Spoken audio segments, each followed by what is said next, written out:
উত্তম গোস্বামী। কোথায় উনি? উত্তম বাবু নিরন্তর যোগাযোগ রেখেছিলেন।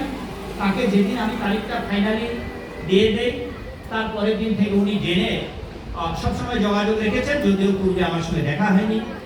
আর এখন তো মিডিয়ার যুগ। হ্যাঁ, বাবুর কথা বলাই হলো না। উত্তম বাবু, আর সত্যি চেহারাটা, হাসিটা দেখে মনে হচ্ছে উত্তম। সত্যি জানি না তিনি অধম না মধ্যম না কনিষ্ঠ।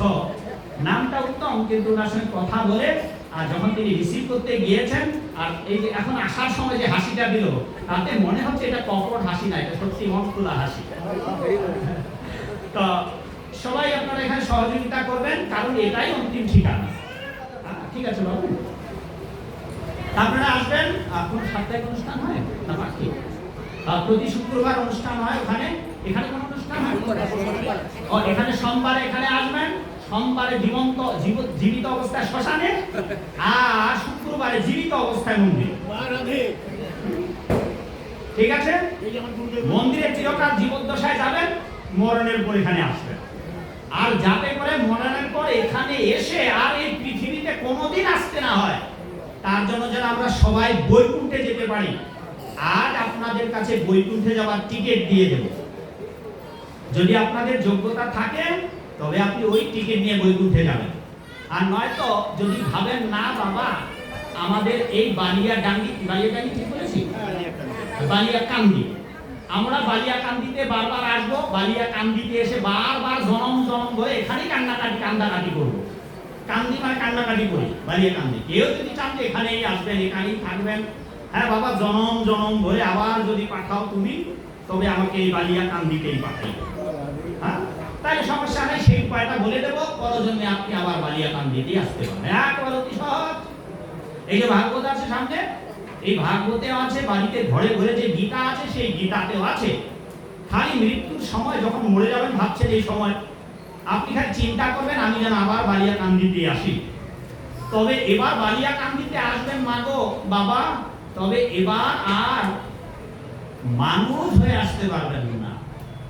যদি সাধুদের কথা না শুনেন, ভাগবতের কথা না শুনেন, গীতার কথা না মানেন, কলিযুগের যুগ ধর্ম প্রবর্তক চৈতন্য মহাপ্রভুর আদেশ পালন না করেন, একাদশী না করেন, গলে মালা না করেন, তিলক না করেন, সাধুর কথা না শুনেন, সংসার ভজিলি গৌরাঙ্গ ভুলিলি, না শুনিলে সাধুর কথা, ইহকাল পরকাল দুকাল যাইবে, খাইবে আপন মাথা। বুঝা গেল? যদি আপনারা এই জগতে আসতে চান, ঠিক আছে, তাইলে আর এই সাধুরা বাজারে আসা লাগবে না। যদি ভাবেন যে না বাবা, এই বালিয়াকান্দিতে এসে অনেক কান্নাকাটি করেছি, অনেক দুঃখ কষ্ট পেয়েছি, এটা আধুনিক গান ইদানিং কালে কিছু কাল আগে চলে গেছে, এখন আর এটা গাওয়ানো হয় না।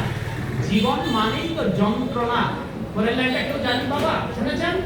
জীবন মানেই তো যন্ত্রণা, বেঁচে থাকতে বুঝি কি শেষ হবে না। এই জগতে আপনারা আমরা যতদিন আছি ততদিন আমাদের দুঃখ থাকবে। তো চলুন আমরা বনবাসে, তারপর বাবা লোকনাথের কাছে আসবো। এবার বনবাসে এত হাজার হাজার শিষ্য নিয়ে দুর্বাসা মুনি উপস্থিত। ওদিকে দ্রৌপদী, সম্রাজ্ঞী দ্রৌপদী তার খাওয়ার পরে ওই যে তাম্রথলি, যেটা যুধিষ্ঠির মহারাজ লাভ করেছিলেন সূর্যদেবের কাছ থেকে, যেটা দ্রৌপদীকে দেওয়া হয়েছিল। যেখানে যদি একটা ফল রাখা হয় তোমরা বাড়তেই থাকবে ফল, যত অতিথি আসবে সবাইকে বিতরণ করবে, আর ওখানে ফল বাড়তেই থাকবে যতক্ষণ না দ্রৌপদী খায়। দ্রৌপদী খেলেই শেষ, ওদিনের মতো আর কেউ খাইতে পারবে না, আর থাকবে না। এই দুষ্ট শয়তান শকুনি আর দুর্যোধন এটা জানত। দ্রৌপদীর খাবার পরেই দুর্বাসা ঋষি তার শিষ্যদের নিয়ে পাণ্ডবদের কাছে অতিথি হয়ে যায়, যাতে করে ওরা না খেতে দিতে পারে। এইটা ছিল কুমন্ত্রণা ওই দুইজনের। ফলে এদিকে যুধিষ্ঠির পাণ্ডবেরা বিপদে পড়ল, ওদিকে মা দ্রৌপদী সম্রাজ্ঞী তিনি গোবিন্দকে ডাকতে লাগলেন, হে গোবিন্দ, দুর্দিনে তো তুমি আমার একমাত্র রক্ষাকর্তা ছিলে, কারণ গুরু দ্রোণ আমাকে রক্ষা করেনি, পিতামহ ভীষ্ম আমাকে রক্ষা করেনি, কৃপাচার্য রক্ষা করেনি, মহান বলশালী হাজার হাজার হাতির বল যার বাহুতে ছিল সেই প্রতি আমার ভীম আমাকে রক্ষা করতে পারেনি। গান্ডীবধারী যার ধনুকের টঙ্কারে ত্রিভুবন কেঁপে উঠত, সেই অর্জুন আমাকে রক্ষা করেনি।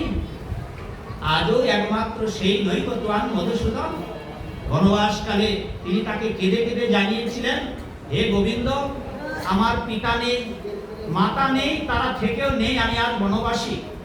আর আমার স্বামীরা আমার সঙ্গে থেকেও নেই, তারা এত ক্ষমতাশালী, এত বলশালী, কিন্তু প্রতিজ্ঞার কাছে আবদ্ধ। আশা খেলায় হেরে গিয়ে আজ তারা থেকেও আমার নেই। নৈকট্যবান মধুসূদন, হে মধুসূদন, হে গোবিন্দ, হে অনাদির আদি নাথ, হে জগন্নাথ, হে প্রাণনাথ, এই দুর্দিনে তুমিও কি আমার নেই? নৈকট্যবান মধুসূদন। সবার তো সবার কত বন্ধু আছে, কত বান্ধব আছে, কত বন্ধু আসবে, কত বন্ধু যাবে, কিন্তু দুটো বন্ধু আছে মাগো বাবা, এরা কোনোদিন আপনাকে ছেড়ে যাবে না, যাবে না, যাবে না। এই বাবারা যৌবনকাল পার হয়ে এসেছেন। আগের দিনে ভালোবাসা প্রেম করে এখনকার দিনে যেমন ঝোপ ঝাড় লেক পার্কে মহুয়া বনে লুকোচুরি খেলছে, ডেটিং পার্কিং, এখনকার আধুনিক যুগের ছেলেরা চ্যাটিং করছে, ভালোবাসা ভালোবাসা প্রেম প্রেম নিয়ে যে কামড়া কামড়ি করছে, চরিত্রহীন ছেলেমেয়েরা স্কুল কলেজ বিশ্ববিদ্যালয়ের পড়ুয়ারা। আপনাদের সময় সেটা ছিল না, আমাদের কালেতেও প্রায় ছিল না, তারপরে সে অধিকাংশ চরিত্রহীন। তা যে কথা বলতেছি, দ্রৌপদী কেঁদে কেঁদে বললেন, হে প্রভু, হে প্রাণনাথ, হে প্রেমের শিরোমণি, তুমিও কি আজ আমার নেই? জগতে কেউ কারো না থাকতে পারে, তুমি তো আছো। তো নৈকট্যবান মধুসূদন, এই জগতে দুইজন বন্ধু আছে, যেটা বললাম বাবা। হ্যাঁ, এখনকার ছেলেমেয়েরা ও ভালোবাসা চিরদিন থাকবে না, থাকবে না, থাকবে না, থাকবে না, চলে যাবে। কিন্তু আমাদের পরম দুজন বন্ধু আছে, একজন, দুটার নাম শুনুন। আর এদের এই দুই বন্ধু আপনাকে ছাড়বে না, আপনি যদি ছেড়েও দেন তবু আপনাদের আমাদের কাউকে ছাড়বে না। এক, মৃত্যু। মৃত্যু, এই মৃত্যু কিন্তু আমাদের বন্ধু। রবি ঠাকুর তার মরণ কবিতায় লিখেছেন, মরণ রে তুহু মম শ্যাম সমান। শ্যাম মানে কি মা? শ্যাম, শ্যাম মানে বাবা শ্রীকৃষ্ণ। রবি ঠাকুর বলেছেন, তিনিও তো কবিতা লিখেছিলেন, মরিতে চাহি না সুন্দর ভুবনে, সকলের মাঝে বাঁচিবারে চাই। জীবনানন্দ কবিও লিখেছিলেন। আবার যদি এই রূপসী বাংলায় আসি, ধানসিঁড়ি নদীর তীরে, তাইলে যেন শঙ্খ চিল শালিক হয়েও আসি। এই বাংলা কারোবা সোনার বাংলা, কারোবা রূপসী বাংলা, কারোবা বাংলাদেশ। এই মায়া মোহ সংসারে তারা কেউ চলে যেতে চায় না, একদিন তো চলে যেতে হবে। জীবন, রবি ঠাকুরের জীবন, রবি যখন পশ্চিম দিগন্তে ঢলে পড়ল, তার আগে তিনি কবিতা লিখেছিলেন ছোট্টবেলায়, মরণ রে তুহু মম শ্যাম সমান। একদিন এই মরণকে সবাইকে বরণ করতে হবে। আর যেদিন আপনি মরণকে বরণ করবেন, সেই দিন আপনার সাথে এতদিন গাদা খাটুনি যাদের জন্য খাটলেন, যাদের জন্য প্রাণপণ চেষ্টা করে দিন রাত গাদা খাটুনি খেটে, মাথার ঘাম পায়ে ফেলিয়ে রোদে পুড়ে জলে ভিজে যাওয়ার বেলায় খালি হাতে একা পথে বিদায় করে দেবে। এই পর্যন্ত আসবে আপনার আত্মীয় পরিজনেরা, শ্মশান বান্ধবেরা, তারপর আপনাকে শ্মশানে পুড়ে ছাই করে সবাই বাড়িতে ফিরে যাবে। একজন আপনার সঙ্গে যাবে না, কিন্তু একজন বন্ধু আপনার সঙ্গেই যাবে, তিনি হচ্ছেন মৃত্যু। এই বন্ধু আপনার শেষকাল পর্যন্ত থাকবে, কিন্তু আরেকজন পরম বন্ধু মৃত্যুর পরেও থাকবে। তিনি কে? চলুন, ভগবত গীতা যদি বাড়িতে থাকে মাগো, এই গীতা বাড়িতে গিয়ে দেখবেন পঞ্চম অধ্যায়ের 29 নম্বর শ্লোক, মনে রাখুন, পঞ্চম অধ্যায়ের 29 নম্বর শ্লোক, ওইটা বাড়িতে গিয়ে পড়বেন। আজকে অন্তত পড়বেন, সবাই পড়বেন। জীবনে যদি আপনারা কোনোদিন কেউ গীতা না পড়ে থাকেন, অন্তত আজকে সন্ধ্যায় বাড়িতে গিয়ে, নয়তোবা কালকে সকালে স্নান করে ভগবত গীতা এই পঞ্চম অধ্যায়ের 29 নম্বর শ্লোকটা মাগো বাবাগো যারা পড়তে জানেন, যারা জানেন না তারা তাকে শোনাবেন, যে জানেন। মনে রাখুন, পঞ্চম অধ্যায়ের 29 নম্বর শ্লোক, এটা পড়বেন। ব্যাখ্যাটা করে দেই। এবার পাণ্ডবেরা বিপদগ্রস্ত, দ্রৌপদী বলছে, হে প্রভু, নৈব ত্বাং, তুমিও কি আমাদের নেই? আর ওদিকে অন্তর্যামী জগৎ স্বামী ভগবান শ্রী গোবিন্দ, তিনি তো সবই জানেন, তিনি তো পরম বান্ধব, তিনি তো বন্ধু, তিনি সব জায়গায়। আমরা যখন এই জন্মান্তরকালীন ৮০ লক্ষ, কত লক্ষ মা মনে রাখুন বাবা, কত লক্ষ? ৮০ লক্ষ প্রজাতি পরিভ্রমণের পর এই মানব জনম, এই মানব জনম ৪ লক্ষ বার। এই মানব জনম কখনো বা আফ্রিকায় জন্ম নিয়েছি, উলঙ্গ হয়ে ঘুরিয়ে বেড়েছি। আজও উলঙ্গ মানুষ আফ্রিকায়, জীবনে তারা স্নান করেন না, কাপড় চোপড় নেই, শ্বশুর শাশুড়ি বিয়াই বিয়ানি সবাই উলঙ্গ। এখন মোবাইলে যুগ, সার্চ দিলে দেখতে পাবো। এইভাবে অসভ্য, অর্ধসভ্য, ভাগবতে তাদের নাম বলা আছে। এগুলো কোন জাতি? হুন, কুলিন, খাস, আভি, এইরকম বহু জনম জাতির মানুষ হয়ে এসেছি আমরা। তখন উলঙ্গ ছিলাম, ধীরে ধীরে লেংটি পড়েছিলাম, তারপরে এখন কাপড় পরছি। এইভাবে ৪ লক্ষ বার জনম ধীরে ধীরে সভ্য মানুষ হয়েছে। কিন্তু বৈষ্ণব আচার্যরা শাস্ত্র বলছে, এই কলিযুগে, অন্যান্য যুগে ৪ লক্ষ বার আমরা মানুষ হয়েছিলাম, কিন্তু এই কলিযুগে তাও আবার বাংলাদেশে বা ভারতবর্ষে ভক্তরা, বৈষ্ণব আচার্যরা বলেছেন, ভারত ভূমিতে মনুষ্য জন্ম আর কি এমন হবে? আপনার আফ্রিকায় জন্ম হতে পারে, আমেরিকায় জন্ম হতে পারে, অস্ট্রেলিয়ায় জন্ম হতে পারে, সেই সেই দেশের জন্ম। আর বাংলাদেশ আর ভারতে জন্ম এক জিনিস না, এক জিনিস না। সেই দেশের মানুষদের কাছে ধর্ম প্রচার করতে যেতে হয়, তারপর তারা আমাদের সনাতন ধর্ম জানতে পারে। আজ আন্তর্জাতিক কৃষ্ণ ভাবনামৃত সংঘের মাধ্যমে সারা বিশ্বে, পৃথিবীর কথা বাকি নেই যেখানে তুলসী পূজা হয় না, পৃথিবীর কোনো দেশ বাকি নেই যেখানে ভাগবত পাঠ হয় না, পৃথিবীর কোনো দেশ বাকি নেই যেখানে কিতাব চর্চা হয় না, পৃথিবীর কোনো দেশ বাকি নেই যেখানে মানুষের গলায় তুলসীর মালা নেই, কপালে তিলক নেই, মাথায় টিকি নেই। আপনাদের এখানে তো অনেকজন আছে যাদের মাথায় টিকা নেই। বাবা, সামনে যারা আমার বসে আছেন, কার কার মাথায় টিকি আছে বাবা দেখে একটু আর তুলেন দেখি, কারণ নাই একজনের। অথচ আফ্রিকায় হাজার হাজার মানুষ, চীন দেশে হাজার হাজার মানুষ, সারা পৃথিবীতে লক্ষ লক্ষ মানুষ যারা সনাতন ধর্মের লোক নয়, আজ তারা কৃষ্ণ নাম করছে, কপালে তিলক, মাথায়।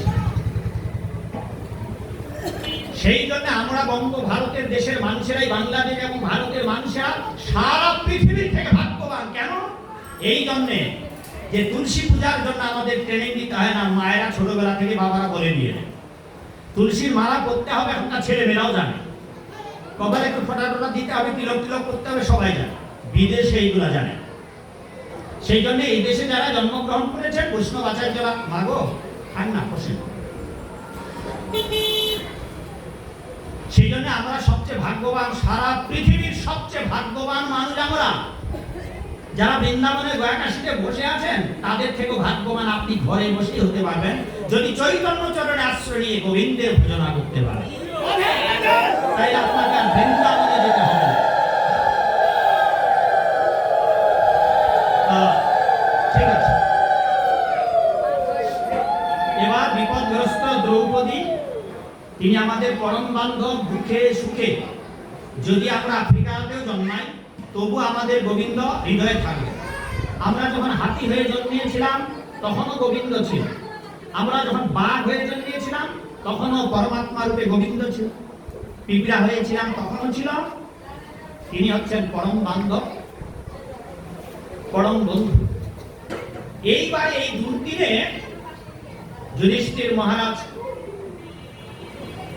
দুর্বাসা ঋষির সমস্ত শিষ্যদের বললেন, হে ঋষিবর, আপনি আপনার শিষ্যদের নিয়ে গঙ্গায় স্নান করে আসুন, আর আমরা এদিকে আপনাদের আয়োজন, ভোজের আয়োজন করি। কিন্তু কি আয়োজন ছিল বাবা?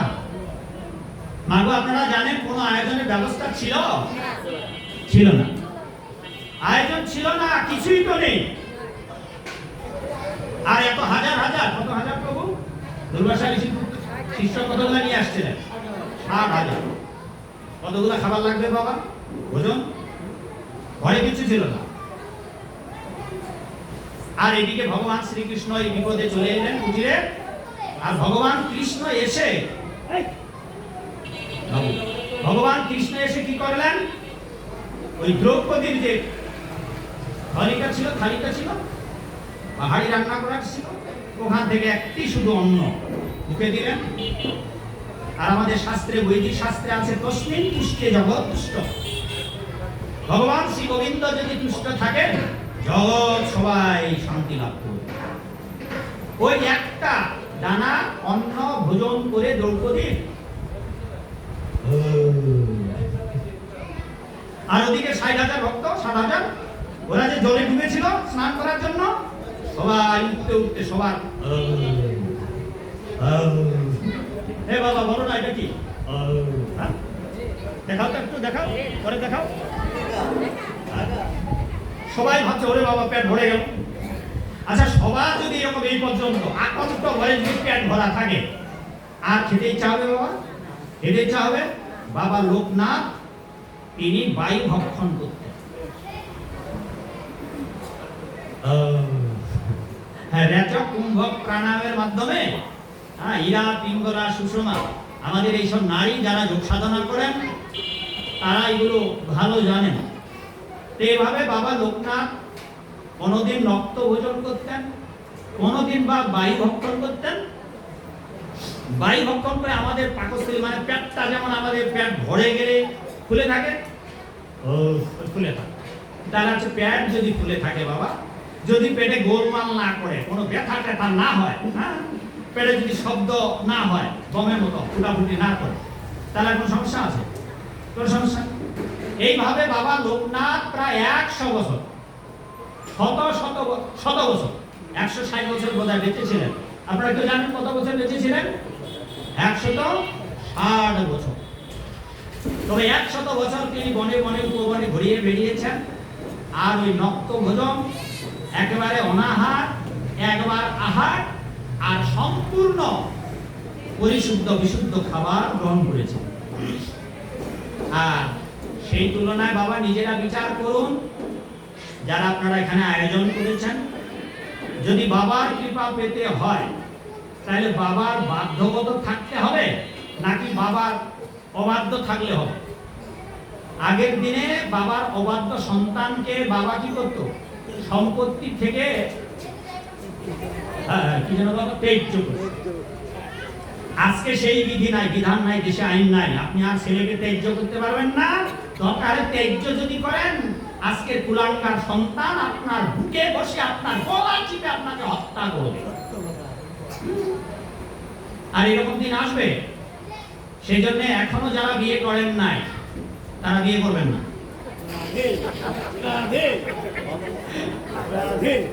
আর যদি বিয়ে করেন তাহলে কি করে বিয়ে করবেন? বিয়ে করার অনুমোদন আছে, কি পদ্ধতি করলে আপনি বিয়ে করতে পারবেন? দেখেন না, এই যে বউকে খাওয়াতে পারবেন না, লাল পোশাক পরে আছে। বাবা ওইসব ঝামেলাটা বলার দরকার নাই। স্বয়ং ব্রহ্মা শিবরে বিয়ে করতে বললে শিব ঠাকুরে বিয়ে করবে না, কারণ এই যে দুর্গা ও একেবারে কাজলের কালী, ওই কালী দেখে শিব ঠাকুর বিয়েতে রাজি হয়নি। ব্রহ্মা বলল তুমি বিয়ে করো, না আমি একা সংসার চালাতে পারবো না। শিব বললেন আমি যদি বিয়ে করি তাও এই কালীটারে, এই কালীরে যদি বিয়ে করি তা আমার কলঙ্ক হবে।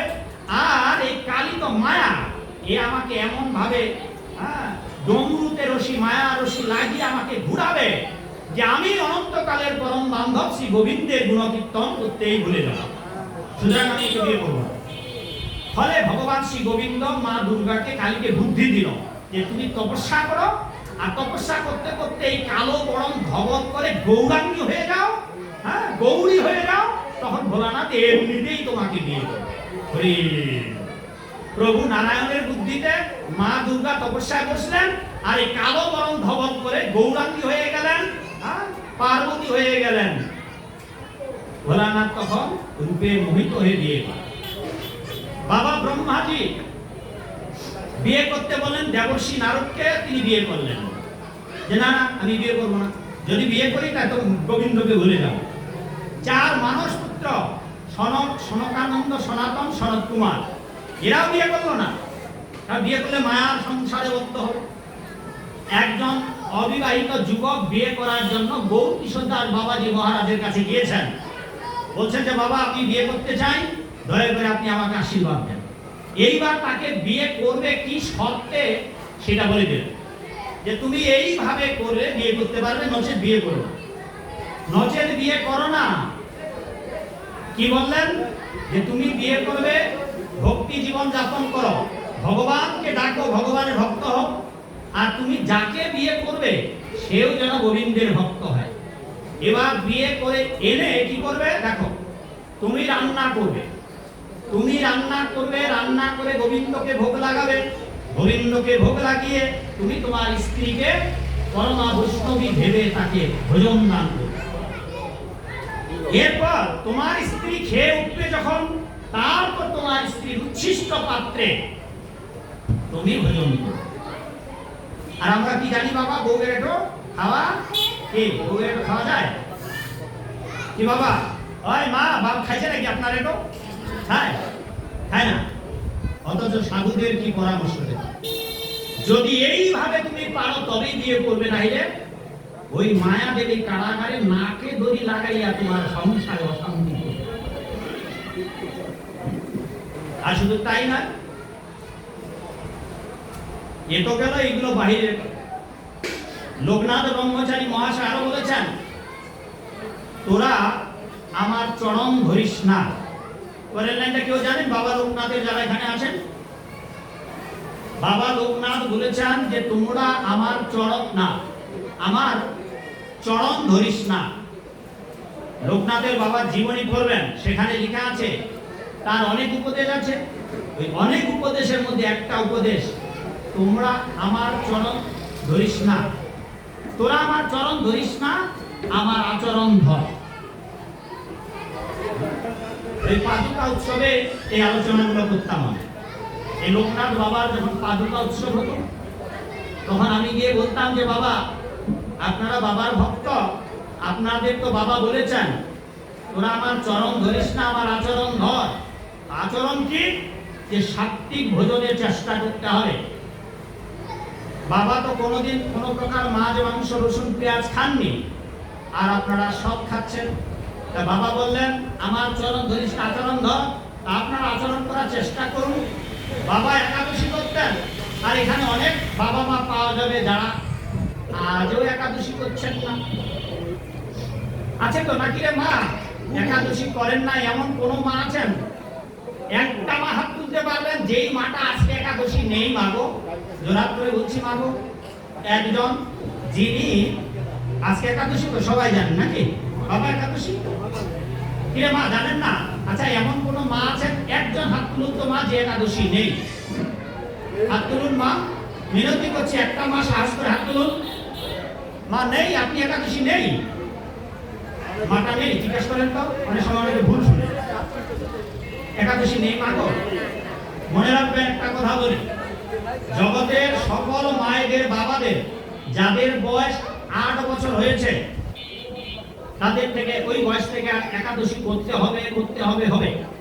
1 2 এইটা ছেলে হোক মেয়ে হোক, সধবা হোক বিধবা হোক, সবাইকে করতে হবে।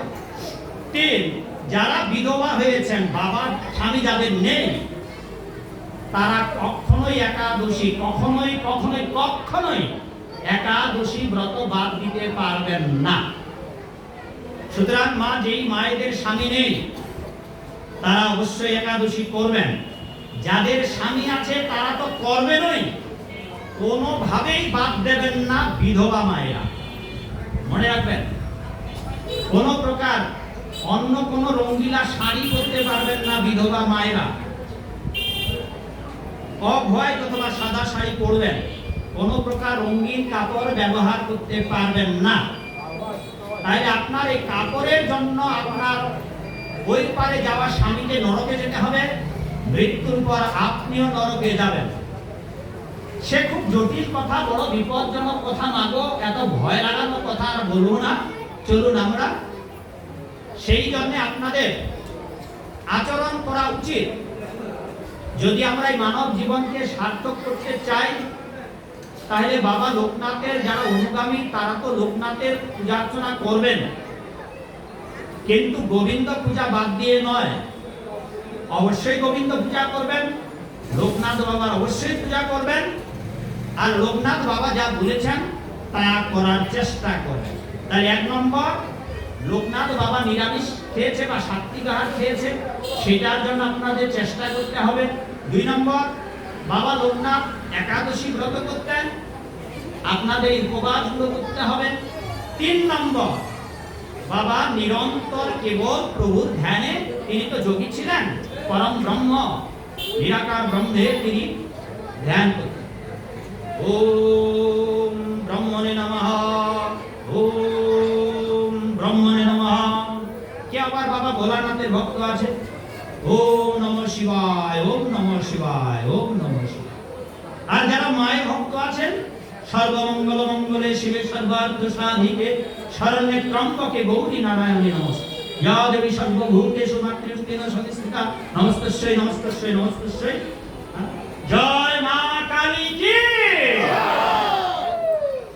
এইভাবে যারা যার সাধনা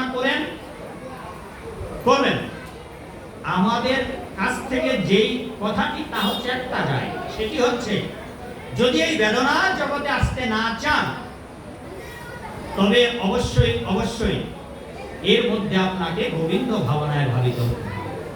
ভগবান শ্রী গোবিন্দের সেবা অর্চনা করতেই হবে, যা করেন কিন্তু গোবিন্দকে বাদ দিয়ে করবেন না।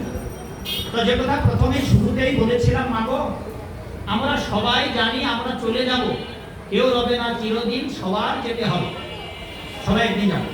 আর যাওয়ার বেলায় মায়ের গর্ভ থেকে যেভাবে খালি হাত নিয়ে এসেছিলাম, মুষ্টিবদ্ধ হাত নিয়ে, শ্মশানে ঠিক তেমনি করে আমাদের যেতে হবে। আপনারা যে কাপড় চোপড় পরে এখানে এসেছেন, মাগো বাবা গো, এইগুলা নিয়ে কি শ্মশানে যেতে পারবেন? জীবনে কোনোদিন বাবা মা বাজারে গিয়ে যেই কাপড় কোনোদিন কেনেনি,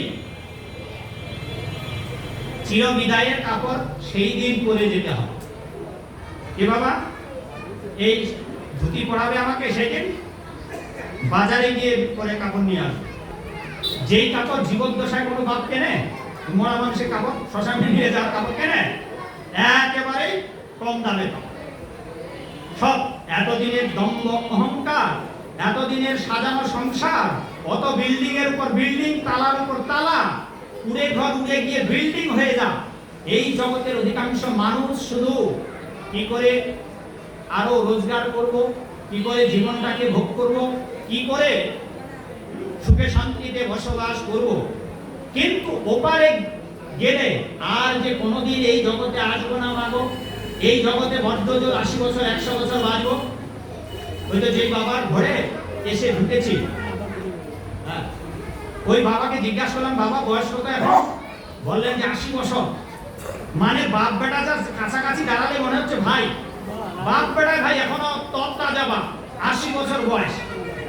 বদ্ধজোর বাবা আরো 20 বছর বাঁচুক, তার মানে 100 বছর বা তার থেকে যদি বেশি বাঁচে, কিন্তু একদিন তো চলে যাবে নাকি? এই জগতে আমরা 80 বছর 100 বছর বাঁচবো বাবা, কিন্তু যেদিন চলে যাব 1000 বছরে আর কেউ ফিরে আসবো না। কেউ আসবে ফিরে? এই জগতে আমরা 80 বছর 100 বছর বাঁচবো, তার জন্য এত খাটুনি, এত চাকুরি লাকুরি, ব্যবসা বাণিজ্য অবসর নেই। যেখানে গেলে আর মাগো 1000 বছরে আসবো না ফিরে, যাবো কোথায়? খাবো কি? আপনাদের আমি 3টা প্রশ্ন করে যাই মাগো। যদি ভক্তি ভাবনায় ভাবিত না হন, ভাগবত আসরে না আসেন, এই 3টি প্রশ্নের উত্তর জগৎ ঘুরেও আপনারা কোথাও জানতে পারবেন না না না। 1 নম্বর প্রশ্ন, বাবা আস্তে কথা বলো।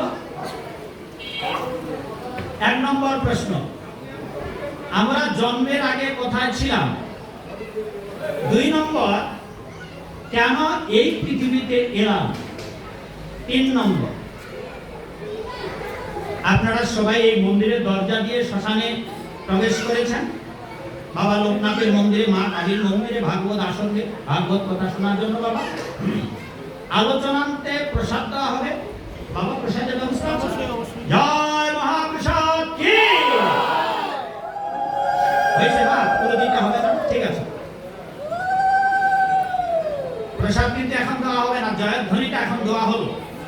মুখে জল যদি আসে প্রসাদ পাওয়ার জন্য ঢোক দিল, কারণ আমার কথা বলা শেষ না হওয়া পর্যন্ত আপনাদের কাউকে প্রসাদ দেওয়া হবে না। কি বাবু ঠিক বলেছি? প্রসাদ দেওয়া হবে না।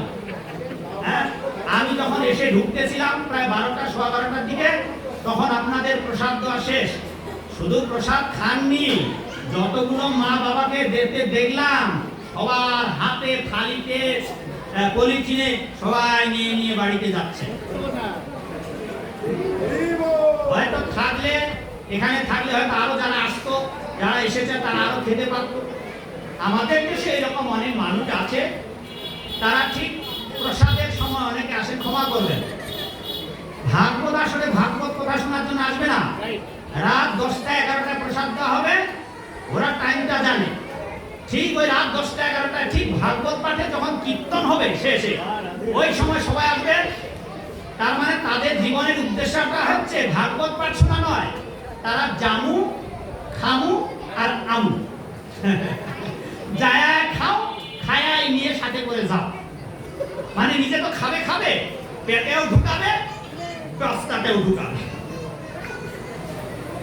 তো যাকে এখন জয়ধ্বনি দেওয়া হয়েছে, একটু অপেক্ষা করুন, তারপর আমরা ভালো করে আরেকটু কথা বলি।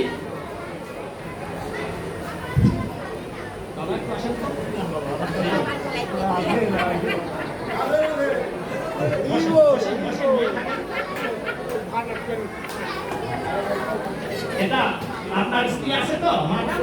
অবশ্যই আছে, এখানে আসছে। আচ্ছা, আমরা বাড়িতে নিয়ে যাব। এবার বাড়িতে নিয়ে গিয়ে বিবাহের দিন তো মাল্যদান করেছিলেন মায়ের গলায়, আজকে আবার নতুন করে ম্যারেজ মাকে গিয়ে একটা প্রণাম দেবেন, পারবেন? আচ্ছা, মালাটা আগে পরায় দেবেন। আজকে সাধু বাবার কথা অনুসারে আজকে তোমার আবার আমার নিউ ম্যারেজ ডে, নতুন করে আবার বিবাহ বার্ষিকী। হ্যাঁ, আপনি গিয়ে আগে মালাটা পরায় দেবেন, তারপর বউকে বলবেন, এই বউ থাক, বউ আমার দাঁড়িয়ে থাকো, সাধু বাবা তোমাকে প্রণাম দিতে বলেছে। তারপর মায়ের চরণ ধরে প্রণাম দেবেন, তারপর একটু আলিঙ্গন করবেন। এবার মালাটা খুলবেন না, দেখি কতক্ষণ রাখতে পারেন। যাকে চলুন এবার আমরা 3টি প্রশ্ন। 1, আমরা কোথায় ছিলাম? 2, কেন এই পৃথিবীতে এলাম? 3, আপনারা এই দরজা দিয়ে ঢুকেছেন, প্রসাদ পাওয়ার পর এই দরজা দিয়ে যাবেন বেরিয়ে। এবার বাড়িতে গিয়ে যার যার বাড়িতে যাবেন, বাবা মাগো যেই বাড়িতে আপনারা ঢুকবেন আজকে রাতে গিয়ে, ওই বাড়িটা চিরদিনের জন্য একদিন চলে যাবেন, আসবেন এখানে। সেদিন যাবেন কোথায়? এই 3টা প্রশ্ন। জন্মের আগে কোথায় ছিলাম? কেন এই পৃথিবীতে এলাম? মৃত্যুর পর কোথায় যাবেন? এখানকার অধিকাংশ মানুষ আপনারা জানেন না কোথায় যাবেন। আর এই জগতের থেকে এত খাওয়া দাওয়ার জন্য, সাধু পেটটার জন্য। আপনারা যারা ব্যবসা বাণিজ্য চাকরি বাকরি করেন, তারা কি আত্মীয় স্বজন পরিবার পরিজন বিয়াই বিয়ানি শ্বশুর শাশুড়ি শালা শালি আর পেটটা পেটটা পেটটা পেটটা পেটটা নিয়েই ব্যস্ত। পেটটা তো খায়, পেট না খেলে মানুষ এত গাদা খাটনি খাটে। আর যেই পেটটার জন্য বাবা সারা জীবন খাটলেন, মাগো বাবা গো, মরবার পর ওই পেটটাকে কি দেবেন? যাবেন কোথায়?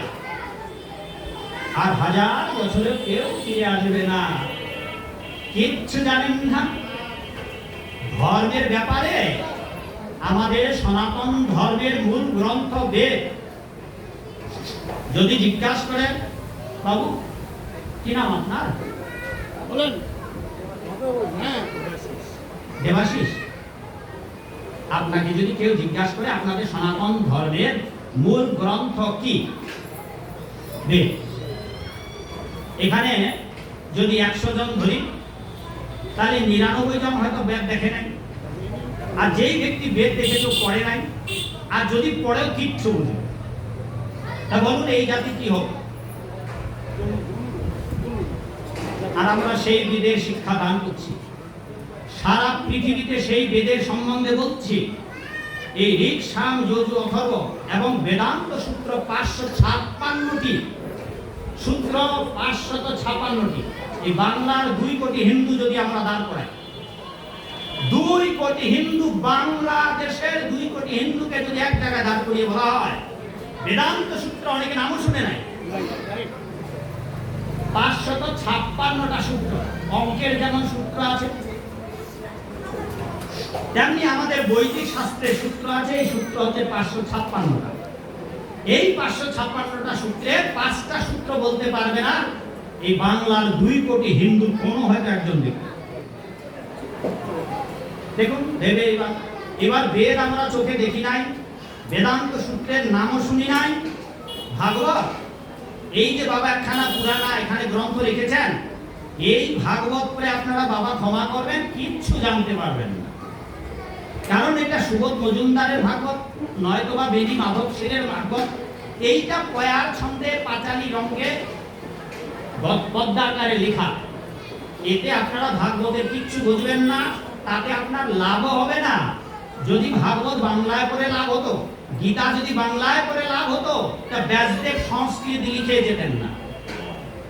এমনকি চৈতন্য মহাপ্রভুর কালে যত গোস্বামীরা গ্রন্থ লিখেছেন সবগুলাই বাংলা, সংস্কৃত। 2-1টা গ্রন্থ বৈষ্ণবাচার্যরা বাংলায় লিখেছেন, কারণ সংস্কৃত মন্ত্র অত্যন্ত বীর্যবতী। তাই জন্য কমিটি ভক্ত বাবা, যারা শ্মশানের ভক্তবৃন্দরা আছে, কমিটির ভক্তরা, তাদের আমি মিনতি করব, আপনারা দয়া করে একটা সংস্কৃত ভাগবত নিয়ে আসবেন বাবা। আর এই সংস্কৃত ভাগবত করবেন, কিন্তু এটার দাম অনেক নেবে। সংস্কৃত সম্বলিত বৃন্দাবন থেকে যেটা বাংলায় ঢাকা বাংলা বাজারে বিক্রি হয়, সেটার আরো দাম অনেক বেশি, প্রায় 35-40 হাজার টাকা। আর আমাদের মন্দিরে এখন 16 না 15, 18 হয়তো বেড়ে গেছে। যদি আপনারা আমাদের মন্দিরে নেন, এই প্রভুকে বলবেন, তিনি আপনাদের ঢাকা থেকে এনে দেবেন। ভাগবতের একটা সেট 18,000 টাকা, গত 2 বছর আগে 15,000 টাকা ছিল, আবার বেড়ে গেছে। আর যেটা আমি বলতেছি বৃন্দাবনের, ওটার এখন বোধহয় 40-50 হাজার টাকা নেবে। আমি ক্ষিতিশ সাবাইহাট আপনার সাথে ধর্মসভা করছিলাম, মহাদেব চতুর্বেদীর সাথে মনে আছে? আমি ক্ষিতিশ। এখানে কি করে? এখানে আমি বালিকানি গভর্নমেন্ট কলেজে স্যার। বসুন বসুন বসুন বসুন। ঠিক আছে ঠিক আছে, আগে নামই কথা হবে। হ্যাঁ ঠিক আছে। আছেন তো ভালো না? এই হচ্ছে অবস্থা। দয়া করে আপনারা কমিটি যারা ভক্তবৃন্দ আছেন, একটা ভাগবত নিয়ে আসবেন, যাতে করে ভাগবত যারা পাঠ করতে আসবে তারা যেন ওই ভাগবত পাঠ আপনাদের করে শোনাতে পারে। ঠিক আছে? এইবার সেই সাথে আরেকটি কথা বলি, ঘরে ঘরে ভগবত গীতা রাখবেন, আর প্রতিদিন এই গীতার একটি করে শ্লোক অনুবাদ সহ করবেন। ভগবত গীতার অনুবাদ সহ একটি করে শ্লোক করবেন। যারা আমরা সংস্কৃত জানি না তারা কি করবে? হ্যাঁ বাবা, বসুন বসুন, আমি উত্তর দিচ্ছি।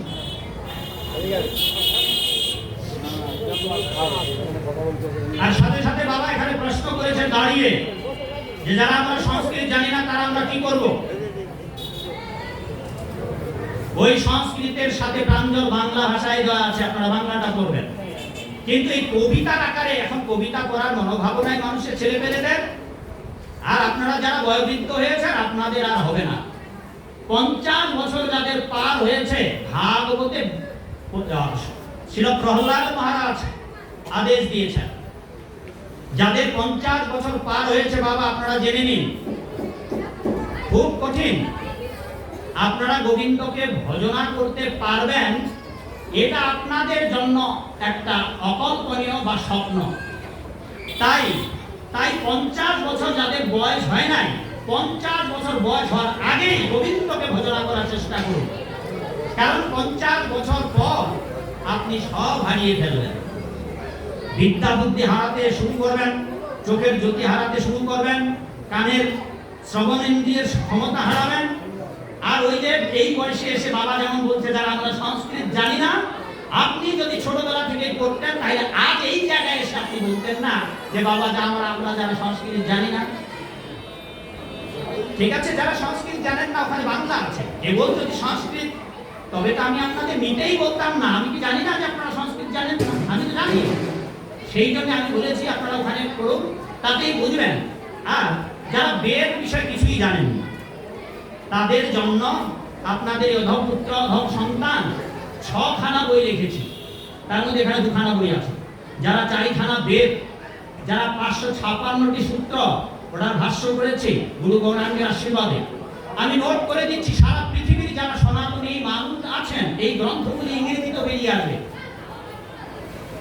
যাতে করে আমাদের বেদ, বেদান্ত, গীতা, উপনিষদ, ভাগবতের সিদ্ধান্ত মানুষ বুঝতে পারে। দেখুন, 1 নম্বর সমস্যা, আমরা বেদ করি না। 2 নম্বর, বেদান্ত সূত্র জানি না। 3 নম্বর, ভাগবতে 18,000 শ্লোক। এখানে অনেক মানুষ আছেন আপনার 5টা শ্লোক বলতে পারবেন না। ভাগবত বাদ দিলাম, গীতা 700 শ্লোক। অনেক মানুষ পাওয়া যাবে, বাবা আপনারা একবারও গীতা পড়েন নাই, পুরো 700 শ্লোক। অনেক মানুষ পাওয়া যাবে সারা জীবন বয়ে গেল, কিন্তু পুরো গীতাটা একবার পড়েনি। অথচ ওই গীতা 700 শ্লোক যদি আপনার ছেলে মেয়েদেরকে কালকে থেকে বাধ্য করেন, স্কুল কলেজে ক্লাসের বই পড়বার আগে গীতা নিয়ে একটি করে শ্লোক প্রতিদিন বাধ্য করুন। এই যে মামুনি যারা এখানে ছেলে মেয়ে আছেন, যারা স্কুল কলেজে বিশ্ববিদ্যালয়ে পড়াশোনা করেন, অথবা যারা আপনারা গৃহে আছেন, বাবা আপনারা প্রতিদিন একটা করে শ্লোক অনুবাদ সহ পড়ুন। যদি ভগবত গীতার একটা করে শ্লোক প্রতিদিন পড়েন, তাহলে 2 বছরের মধ্যে 700 শ্লোক আপনার পড়া শেষ হয়ে যাবে। 2 বছরের মধ্যে আপনি পুরো গীতাটাই পড়ে শেষ করলেন। অথচ এখানে অনেক বাবা পাওয়া যাবে, জিজ্ঞাসা করুন, আপনারা লজ্জা পাবেন, একবারও পুরো গীতা পড়েন। তা বলুন বাবা, কি হবে? আপনার নাতি, আপনার ছেলে মেয়ে কি শিখবে আপনার কাছে? আর এই বৃদ্ধ বয়সে অনেক বাবাকে দেখেছি, কদিন পর লাঠি নিয়ে ঘুরছেন, তার লুঙ্গি ডান্স দিয়ে ঘুরে বেড়াচ্ছেন। কি শিখবে আপনার কাছে? আপনার নাতিও তো বলবে যে দাদু আমাকে একটা লুঙ্গি দিয়ে দাও। আপনারা ধর্মের রাজ্যে প্রাইমারি পর্যন্ত পাস করার যোগ্যতা নেই এখনকার বর্তমান আমাদের হিন্দুদের যে দুরবস্থা। আজকে যদি আমাদের সোসাইটির ভক্তরা না আসতো, আজকে ধর্মের প্রচারেই হতো না। আজকে যদি কৃষ্ণ নামধারী বৈষ্ণবরা না আসতো, আজকে কণ্ঠী মালা ধারণ করা বৈষ্ণবরা যদি না আসতো, আজকে সারা বিশ্বে যদি সনাতন ধর্ম প্রচার না করতো, আমাদের আন্তর্জাতিক কৃষ্ণ ভাবনামৃত সংঘ, যাকে আপনারা ইসকন বলে জানেন, তবে সনাতনী মানুষদের ওই এক ভারতীয় বক্তা বলেছিল, একদিন এমন আসবে যদি এখন পর্যন্ত হিন্দুরা সচেতন না হয়, তবে চিড়িয়াখানা একদিন হিন্দু দেখতে যেতে হবে যে হিন্দু নামক এই অদ্ভুত জন্তুটা কিরকম। চলুন মাগো, আমরা ওই 3টি প্রশ্নের এবার উত্তর খুঁজি। আমরা একদিন সবাই মরব। ভোক্তারং যজ্ঞস্তপস্যাম সর্বলোকমহেশ্বরম। চলুন, যেই শ্লোকটি আমি আপনাদের বাড়িতে গিয়ে পড়তে বলেছিলাম, যেই শ্লোকটি ভগবত গীতার 5ম অধ্যায়ের 29 নম্বর শ্লোকটি আমি আপনাদের বাড়িতে গিয়ে কালকে পড়তে বলেছি, এই শ্লোকটার প্রথম লাইন, ভোক্তারং যজ্ঞস্তপস্যাম সর্বলোকমহেশ্বরম। হে অর্জুন, সমস্ত যজ্ঞের আমি ভোক্তা, অনন্ত কোটি ব্রহ্মাণ্ডের স্রষ্টা আমি, সর্বভূতানাং সুহৃদং জ্ঞাত্বা মানুষ শান্তি নিচ্ছব। আমি সর্বভূতের বান্ধব, সর্বভূতের বন্ধু। আমার থেকে জগতে আর পরম বন্ধু কেউ নাই। জগতে আমরা সবাই শান্তি চাই বাবা। হ্যাঁ, যারা লোকনাথের অনুগমন করেন, জয় বাবা লোকনাথ, জয় বাবা লোকনাথ, তারা কি চান বাবার কাছে? কি চান মাগো? এখানে একজন বলতে পারবেন কি চান বাবার কাছে? আচ্ছা, মা দুর্গা পূজা আসতেছে, কি চাইবেন আপনারা? আমাদের শাস্ত্রের সিদ্ধান্ত হচ্ছে মা দুর্গার কাছে কৃষ্ণ পদে প্রেম ভক্তি চাওয়ার দরকার। মা লক্ষ্মীর কাছে কি চাওয়ার দরকার? আমরা চাই ধন, আমরা চাই বিদ্যা, আমরা চাই বুদ্ধি, আমরা